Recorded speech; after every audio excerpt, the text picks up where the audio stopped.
How is it that some people are always so energetic and so active, but we feel very dull and tired? What is the science behind it? Are they blessed, or are they born with more energy? How does that happen?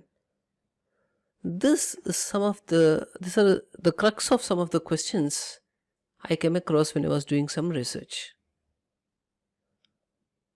Scientifically speaking, everyone is a bundle of energy. That's it. It is not that somebody is having more energy, somebody is having less energy. Everyone has enough energy in them. The concept of E is equal to mc square, we all know. Energy and mass is the sum of energy and mass in this world is constant. They only change from one form to the other. Energy, when it gets energy in its gross form, is mass, the matter, and the matter in subtle form is energy. Let me make it a bit simple. Suppose you take an ice cube. It is the gross form, the solidification. It gets converted into water vapor. It is the subtle form of ice. So we can say water vapor is the subtle form of ice, and ice is gross form of water vapor. Similarly, matter is the gross form of energy, and energy is the subtle form of matter. Simple. Whatever we are, however we are born with, we have the potential to convert between one state to the other and to be optimally functioning. We are storehouses. Why do I say that? Because in quantum physics, okay, let me make it again simpler. Instead of getting into quantum physics, you would have all seen X-rays and various scannings, normal X-ray scans and CT scan, other scans. When you look at an X-ray, you will see all the bones, but other parts of the body are not visible. If you take a photograph, you cannot see the bone, but you can see the physical structure of the body. Has the body changed? No.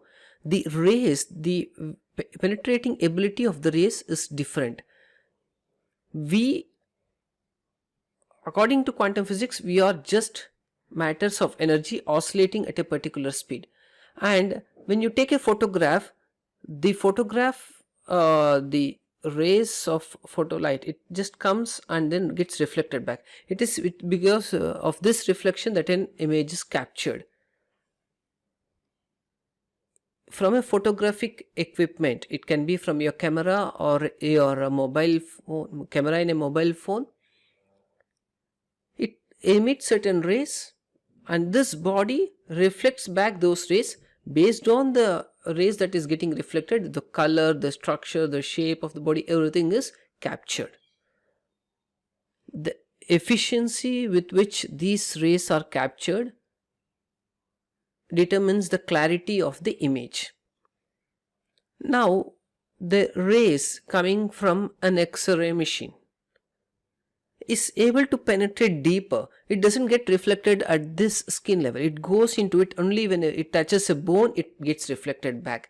It is because the oscillation of this matter of flesh and skin doesn't stop for the X-rays to go in.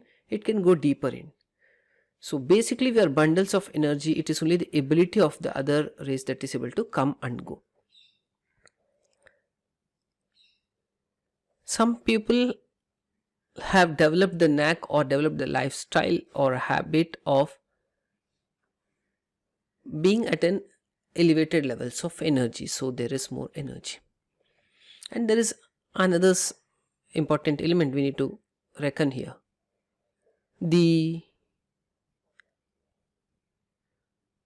Just because somebody is very energetic, moving around, excited, all those things, doesn't mean that he has a lot of energy. Now we are close to Margali month. The music festival in Chennai is going to start off. We are going to see so many concerts happening.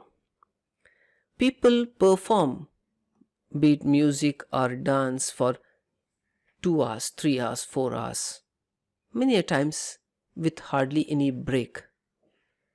But if you go to a dance floor, I'm talking of a discotheque or other place, people will dance, dance, dance, but very soon they become tired.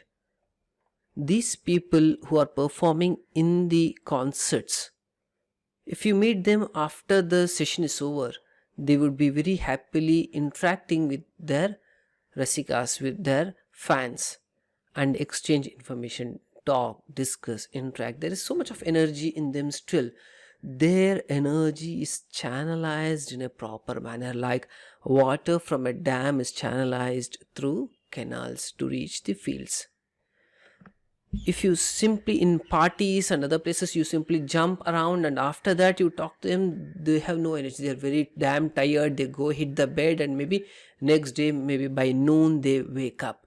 So this is not energy. This is like, yes, that is also energy, but that is like flooding of energy. It's flooding of water. There is no dam or whatever.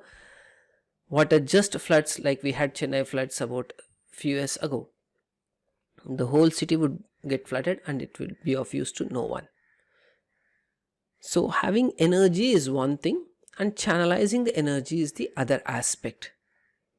And this energy is measured in terms of, when it comes to the scientific fact, let me explain that energy is measured in terms of prana quantum, according to the yogic philosophy or ancient Indian philosophy, yoga, Ayurveda.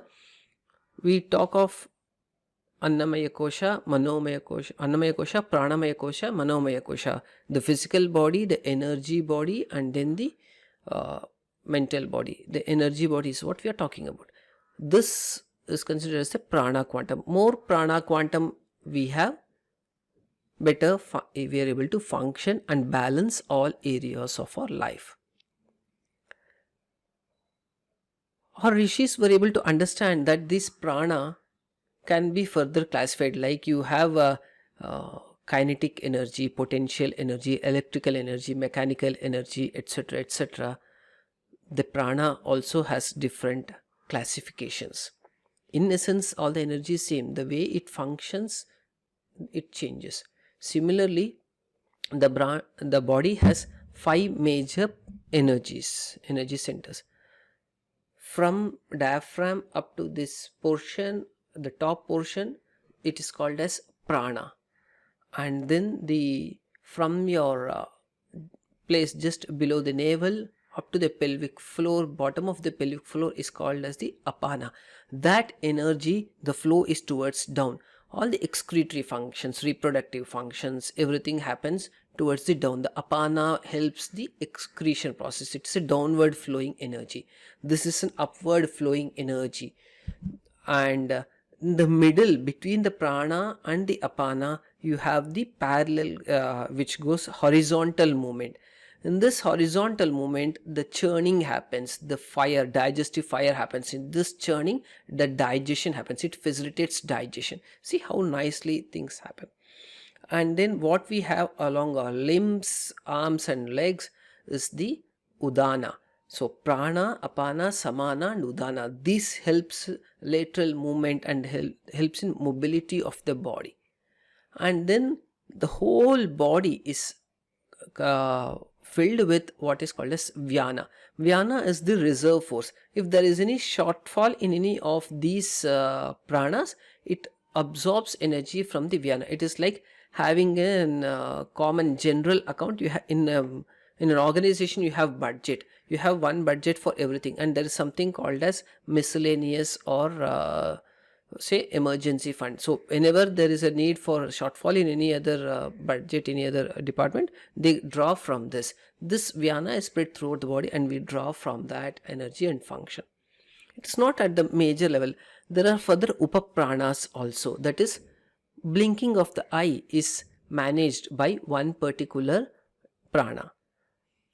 Yawning, sneezing, coughing, each and every movement of the body, there is a upaprana, how it functions. And yogic philosophy, Ayurvedic philosophy, pranic healing, Reiki, these are all various disciplines in the Eastern world.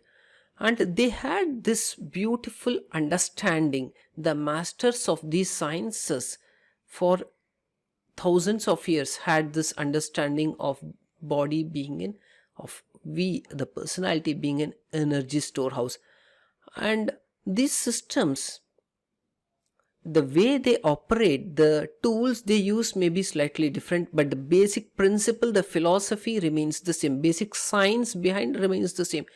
They realize this, there is a gross physical body and there is a energy system, and this energy system has junction boxes, like you have in an electricity transmission system. There is an electricity producing center. From there it is moved out into different junction boxes called as transformers. From there transformers, it is channelized into different areas, and then major transformers to the smaller ones, and then from high tension, low tension, like this the energy is split and then sent to different areas for functioning or for fulfilling various needs. Similarly, the pranic energy is channelized through chakras. There are again major chakras and the minor chakras. From the major chakras, it goes through the nadis and various functions keep happening. And these chakras function, direct the functioning of not just the physical body but also the mental functions, mental activities, the attitudes, the qualities of a person are also determined. Through the knowledge of these chakras, various asana practices have been designed, pranayama practice have been designed, the mudras and the bandhas, hand gestures have been designed. And in the acupuncture, they use this energy to channelize different nadis, acupuncture and acupressure. The technology is different, but idea is to channelize the energy so the body can function in a better way. This can be used with various tools followed by different streams of thoughts, different streams of disciplines. Apart from that, there are certain lifestyle habits which can help channelize the energies and make us more productive, balancing various areas of life. Yes, I have enough energy. Now, we discussed about the example of a dam. Now you have dam, water is stored. Now there are so many channels, so many gates that are available. So based on the area where the water is required, you open that particular dam and let the water flow through that particular channel, so feeding the irrigation requirements in that particular direction. Similarly, we have various needs. This energy has to flow for fulfilling various needs, the maintaining the body, the fitness and health levels. So this is one need. Doing our day-to-day course is one need. Performing family related activities is one need. Profession related activities, the social society related activities. The science between people who are able to balance various areas, having energy to do various areas, is because they prioritize the needs of various functions, various responsibilities they have proper time allocated for that and give some time for each of that, so that that energy is available for fulfilling the needs of all the areas, and they are able to excel in harmony in life. This is the way they are able to excel. Some people are able to excel while others are not, because some people, they have been somehow taught. Unfortunately, our education system, the modern education system, doesn't teach that. Now slowly things are changing. Traditionally people were following it, but if you have someone who is knowledgeable, someone who's to guide you, who is able to do that, help you plan other things. You have people, elders at home, or someone, some mentor or somebody who has inspired you, who is able to guide you in different areas. Okay, this is help you prioritize and then focus energies and allocate time for different areas. You'll be able to channelize and then function in a balanced manner. Ayurvedic science has another concept, the Vata, Pitta, Kapha. Vata talks about the wind and the space, the air and the space. Pitta is about the fire element. Kapha is the water and the earth element. Balance in these three helps free flow of energy in the system, and we are able to function in a better way. So this is how this talks about the science behind why some people are able to energize or able to balance various roles in their life while others are not. Now, is this something that's available only to those few people? Not necessary. Everyone has choice. It is our choice we make. We'll quickly look into some habits high energy people have. One, they have fit body to let the prana flow freely. Fitness with flexibility, strength, agility and endurance helps facilitate energy flow, minimizing the energy required to maintain the body and having surplus for other functions. It is optimal utilization of the abundant resources that is available around us. Optimal channelizing of the abundant resource which we have. And of course, through pranayama, reiki and other practices, we can channelize the body, channelize the energies in our system. And as we have just discussed, we can have having prioritization of roles and responsibilities at different stages in our life. So the needs of all areas are fulfilled. Focusing more on one particular area, just running behind your profession. If you put all energies for your profession, your relationships or your health can get affected. So balancing on all the areas is the key. Next is an important area is how you channelize the energy, the prana. Now, anything that is accumulated doesn't get enriched. Things have to flow. When things flow smoothly and freely, it multiplies. Like say for example, there is a water flowing through a channel. If water keeps flowing continuously, what happens? The channel becomes deeper and slowly the path, the canals can form. I'm not talking of man-made canals, I'm talking of natural flow of water. Similarly, the energy when it flows through the prana, when you let things flow through you, you can be resourceful. See, when you have some thoughts, some ideas, some concepts which is helpful for many people, what happens is their energies and your energies come together, and together the channel will become bigger and you will be able to function better. This is where the cooperative and collaborative approach happens. So people with similar thoughts and ideas, if they are able to come together and function, it's better. If you are channelizing yourselves to restrict to yourselves and not let other energy channels mingle with you, you would be left with minimal energy flow and the flow becomes tougher.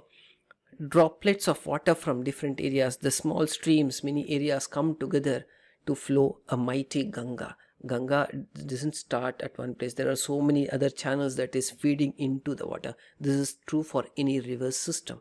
That is true for our energies as well, the functioning we do. So, and practically if you are looking at it, having clarity in vision, you have an objective which is of general interest nature. It doesn't fulfill just your interest, but the interests and the needs of a larger segment of the population. That will bring in energies of other people also. So having clear vision, and that vision is an all inclusive one, this helps in flow of more energy into your vision or goal.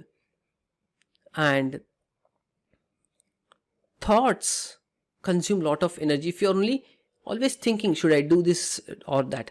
One of my mentors, that is digital marketing mentor, I would call him, Mr. Siddharth, he keeps telling it, don't get into analysis paralysis.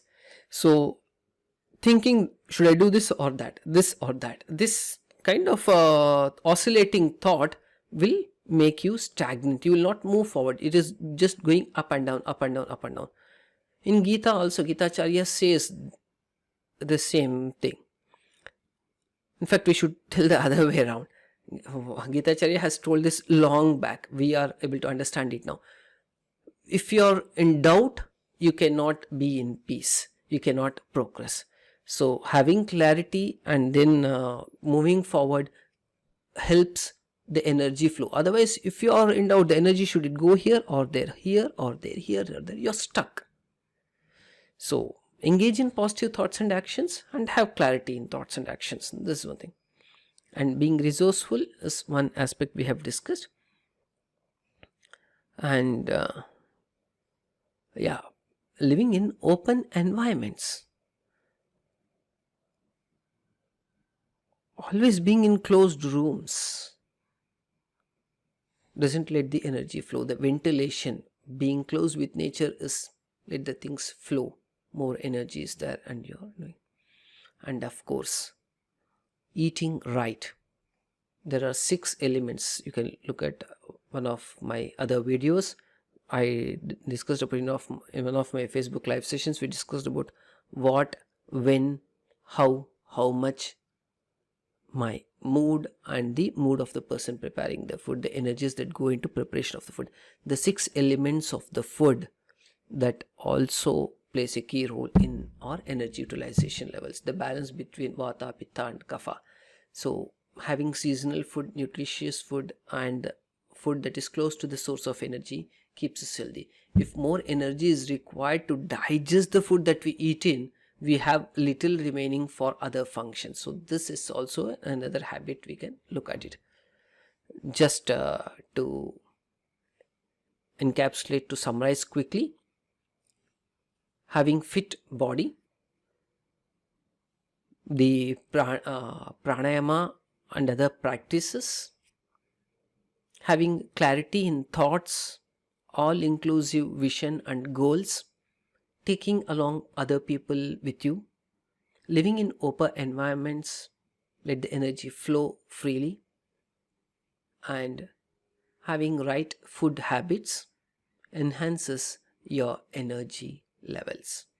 This is the science, the secret, and also the tools which help one be more energetic and balance various roles in life. There is no one who is blessed more or blessed less. We are in a world of abundance. It is our choice whether we want to use this choice, tap into this abundance with the right lifestyle habits, and let more energy flow in our life and be and excel in harmony. Thank you. Namaste.